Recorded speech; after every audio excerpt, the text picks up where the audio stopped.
আপনারা ইতিমধ্যেই দেখতে পেয়েছেন আমরা রাকসুর প্রধান নির্বাচন কমিশনার স্যারের কাছে 9 দফা একটা দাবি জমা দিয়েছি, স্মারকলিপি জমা দিয়েছি। এই স্মারকলিপির পয়েন্টগুলো আমি সংক্ষেপে বলি। আমরা প্রথম যে ব্যাপারটা বলেছি যে পোলিং এজেন্টদের প্রবেশ অধিকার এবং তাদের দায়িত্ব পালনের ক্ষেত্রে প্রশাসনের পক্ষ হতে যাবতীয় সুবিধা নিশ্চিত করা, এটা হচ্ছে প্রথম দাবি দিয়েছি।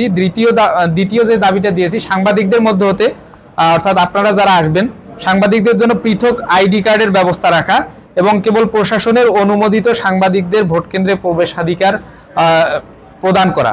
3 নম্বর যে দাবিটা আমরা দিয়েছি, লিলি বিউটি সোপ, যার অ্যান্টি এজিং গুণ তারুণ্য ধরে রেখে ত্বকে করে উজ্জ্বল, তারুণ্যময় উজ্জ্বল ত্বকের জন্য। রিমার্ক, ত্রুটিমুক্ত ওএমআর মেশিনে ভোট গণনা।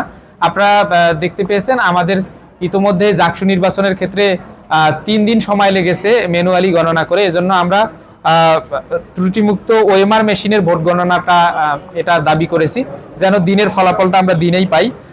আর একটা ব্যাপার হচ্ছে, কোনো প্রার্থী ফলাফল ঘোষণার পর যদি কোনো কেন্দ্রের ব্যাপারে প্রযুক্তিগত সমস্যা হয়েছে বলে মনে করে সেটা তার দাবির প্রেক্ষিতে ম্যানুয়ালি সেটা গণনার মাধ্যমে সেটা নিশ্চিত করা যে সেটা ঠিক ছিল কিনা। আর পঞ্চম যে দাবিটা সেটা করেছি, প্রতিটি ভোট কেন্দ্রে সিসি ক্যামেরার আওতায় নিয়ে আসা। সিসি ক্যামেরার আওতায় নিয়ে আসতে হবে। এবং এর সাথে সাথে পরবর্তী দাবি, ষষ্ঠ দাবি হচ্ছে যে সিসি ক্যামেরার আওতায় নিয়ে আসার পরেও বাইরে প্রজেকশন মিটিং দিয়ে অর্থাৎ প্রজেক্টর দিয়ে সব সময় সেটা ভোট কেন্দ্রে যাওয়া আসাগুলো সবগুলোই আমাদের বাইরে যারা ভোটাররা আছে তাদেরকে দেখাতে হবে। এবং 7 নম্বর যে দাবিটা দিয়েছি, 8 নম্বর, ভোটের দিন ক্যাম্পাসে জনসাধারণের প্রবেশ নিষিদ্ধ রাখা ভোটের দিন। এটা অলরেডি প্রশাসন বলেছে, এটা যেন ব্যত্যয় না ঘটে, এটা খেয়াল রাখতে হবে। আর নির্বাচন পরিচালনায় নির্বাচন কমিশনের পূর্ণ নিরপেক্ষতা বজায় রাখতে হবে। আমরা এর আগেও অনেক ব্যাপার দেখেছি যেটা একপাক্ষিক আচরণ বলে আমাদের কাছে মনে হয়েছে। এজন্য নির্বাচন এখন যেটা পরিচালনা হবে, এখন থেকে নির্বাচনের দিন পর্যন্ত পূর্ণ নিরপেক্ষতা যেন বজায় থাকে। আমরা সম্মিলিত শিক্ষার্থী জোটের পক্ষ থেকে আমি ভিপি প্রার্থী মোস্তাকুর রহমান জাহিদ, আমি আমার স্বাক্ষরিত একটু স্মারকলিপি নির্বাচন কমিশনে জমা দিয়েছি। আপনাদের মাধ্যমে সবাইকে, সকল শিক্ষার্থীকে আহ্বান জানাই, আমাদের সম্মিলিত শিক্ষার্থী জোটের ওপর আপনারা আস্থা রাখবেন। আমাদেরকে ভালো মনে করলে, যোগ্য মনে করলে অবশ্যই ভোট দিবেন। এখন পর্যন্ত যেই প্রশাসনের নীতিমালাগুলো আছে, এই দাবিগুলো কিন্তু একই দাবি। হ্যাঁ, এই দাবিগুলো একই দাবি, কিন্তু কিছু কিছু ক্ষেত্রে আমরা অন্যান্য ছাত্র সংগঠনের ভাইদের ক্ষেত্রে দেখতে পাচ্ছি যে তারা এই দাবিগুলোর বিপরীতে দাবি করতেছে। এজন্য আমরা আবার নির্বাচন কমিশনকে মনে করিয়ে দিলাম যে এই যে দাবিগুলো এখন পর্যন্ত আছে, এই দাবিগুলোর সাথে আমরা একাত্মতা পোষণ করছি, এগুলো যেন পরিবর্তিত না হয়।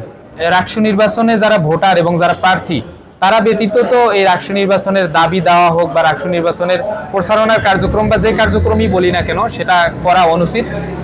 আমরা ছাত্র দলের মাদার সংগঠন হিসেবে যদি বিএনপি শিক্ষকেরা তাদের দাবি দেওয়া এসে পেশ করে, তাহলে সেটা পেশাদারিত্ব বলে আমি মনে করি না।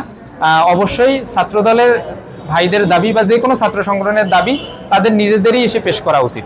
সম্মিলিত শিক্ষার্থী জোটের যেহেতু ভাই যার ব্যাপারে অভিযোগ করেছে তার নাম বলতে পারিনি, আমি নামটা বললে পরবর্তীতে ভাইকে এটা জানাবো। তবে আমাদের প্রথম থেকেই যে আচরণবিধি অর্থাৎ প্রচারণার আজকে 4র্থ দিন চলছে, আমরা প্রথম থেকে আচরণবিধি মানার ব্যাপারে সর্বদা তৎপর।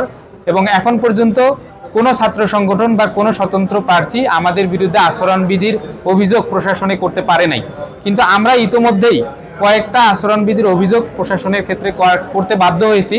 কারণ আমরা প্রথম দিনই দেখেছি যে ছাত্রদল মনোনীত জিএস প্রার্থী একাডেমিক বিল্ডিংয়ে গিয়ে তিনি প্রচারণা চালিয়েছেন, এটা সুস্পষ্ট আচরণবিধি লঙ্ঘন হয়েছে।